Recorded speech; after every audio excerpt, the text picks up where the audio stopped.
Indumar's wear-resistant compound is a carbide-filled two-part epoxy with the consistency of a thick paste.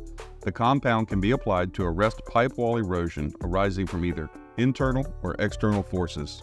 For all steps of such repairs, safety glasses and protective gloves and clothing should be worn, and the pipe surface should be prepared before beginning any work with the repair compound.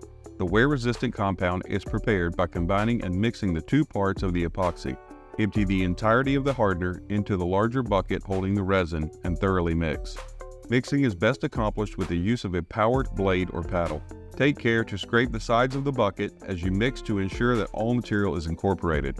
Once mixed, use a spatula to apply the paste to the pipe surface and spread to a uniform thickness of less than 1/4 inch. Due to the tendency of the epoxy to clump together, it can be helpful to use a gloved hand to spread and press the compound into a continuous coating. In the process, work to see that no voids or gaps exist between the pipe and the coating. Once coated, apply compression film tightly over the compound, looking to use about 4 layers of film to compress the wear-resistant compound into a uniform coating.